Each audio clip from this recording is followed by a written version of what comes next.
Hello, hello, hello. It's Dr. Monique Y. Wells coming to you direct from Paris, France. I am the founder and CEO of the Wells International Foundation, and I am here today with the lovely Deborah Harlow, who is WIF's Wells International Foundation, WIF for short. Deb is WIF's um, Donor Relations Manager, Chief People Officer, Chief Marketing Officer, and right side of my body. And today we're going to be chatting about WIF's impending 10th anniversary, which will be happening on October 1st, 2025. And we just want to take some time to have a look back at what has happened over these past 10 years, talk a little bit about what's happening right now, and share a little bit about what is going to happen in the future. Hey, Deb. Hi, I'm so excited that we're doing this. I can't believe it's been 10 years. I know it's incredible. It's wild. It's wild and wonderful. And so much that we're going to highlight today is going to show all the goodness as well as all the seeds that have been planted for what's to come. So I'm Mhm. excited for this.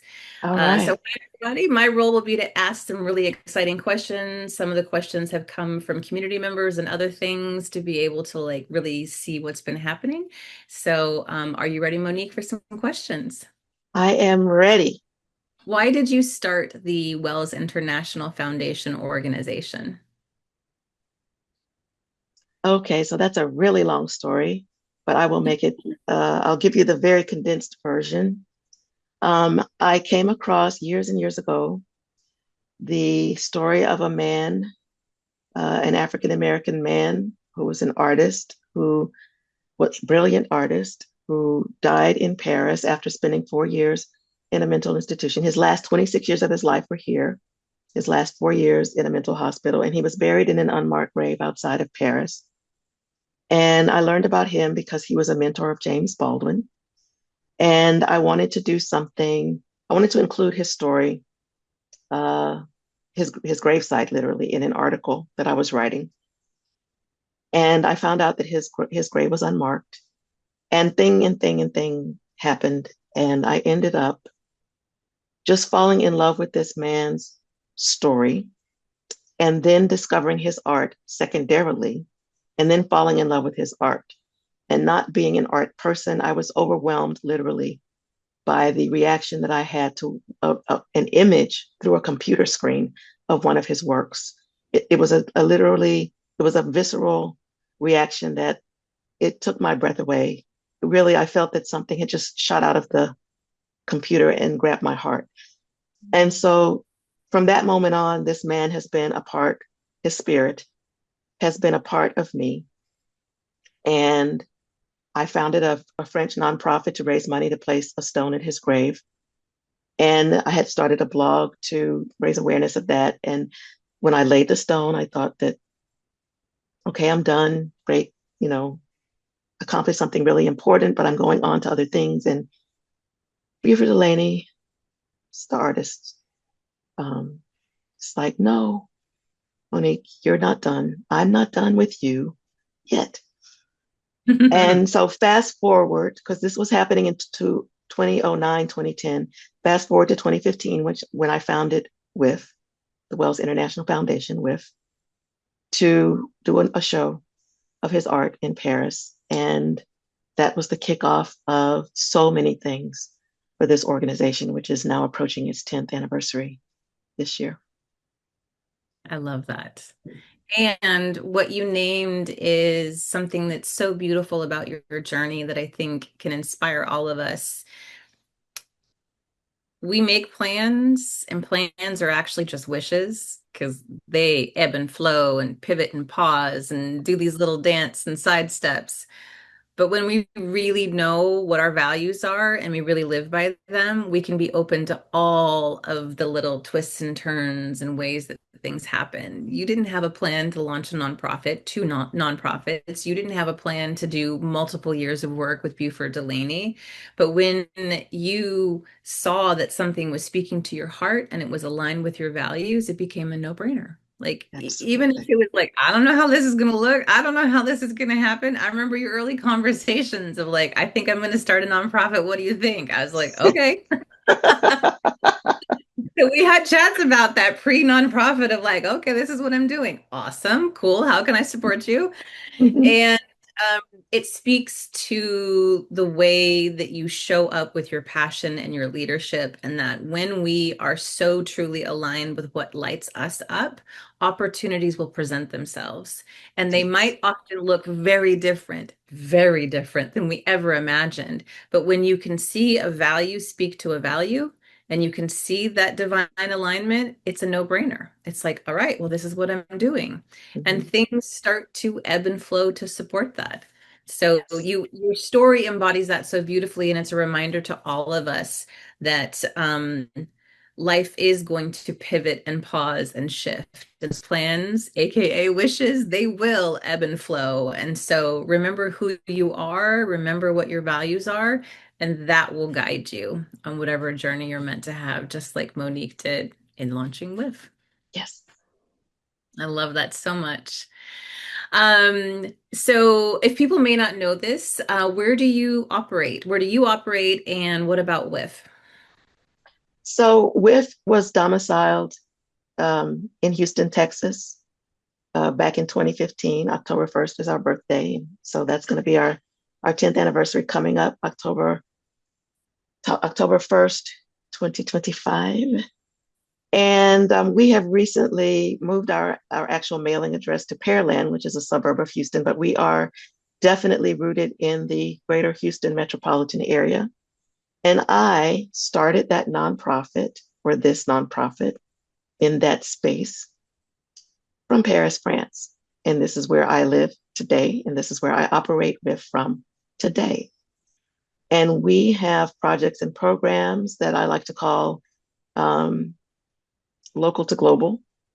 So, our literacy initiative, for example, started out quite local in Houston. Our first women's empowerment events were international. They were held here. We had people from both sides of the Atlantic attending.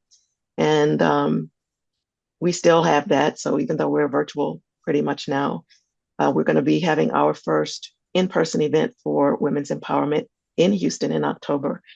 Um, but that work is international. And I can't fail to mention the, the virtual art exhibition that we curated for women artists and women and girls who were not professional artists during COVID. We did a phenomenal online exhibition called COVID-19 Pages, The Influence and Inspiration of Women.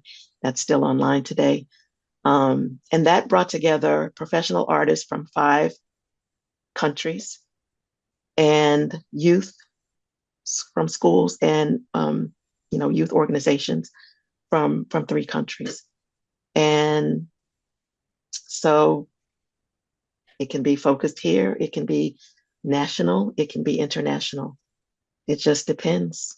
Depends on where the spirit takes us and what resources fall into our laps. And I shouldn't say that as though that's all we depend on, but sometimes it's the first thing that gets you going is a resource that falls into your lap, and then you build upon that and you become intentional about feeding it. So much that has happened over our last 10 years has been serendipitously launched and then purposefully nurtured. Mhm. I love that. Well, you started to allude to this a little bit, so I want to dive a little bit into this next question about the international in Wells International Foundation. Why is that so important?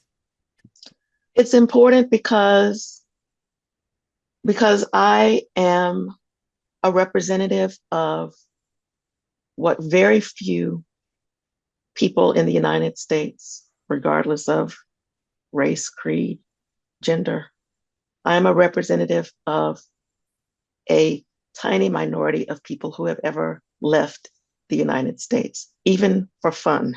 Okay. But I have been working in Paris, France since 1992.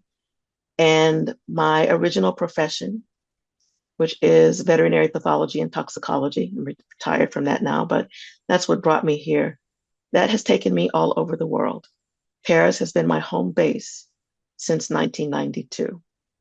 And I can see the value in quote unquote reaching back to the US and sharing with people the marvels of travel abroad, the marvels of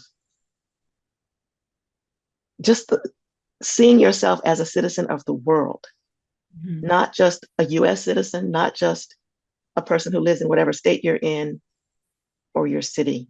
The world belongs to you. And I'm just wanting to encourage everybody in whatever way they can to get out and experience it.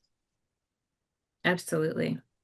There's many reasons why I have said yes to the last 10 years of the journey with you. And once you know Monique, you tend to say yes because she's so phenomenal. And you're like, yeah, how do I make this happen? What do you need?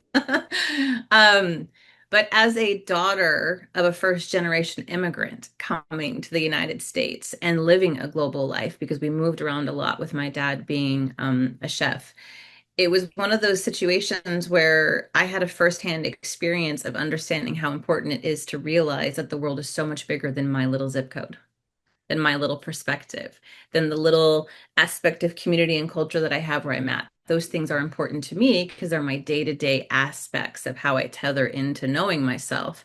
But I lose so much perspective and innovation and strategic thinking and the ability to communicate and connect when I don't see that the world is this beautiful, vast interconnectedness of it.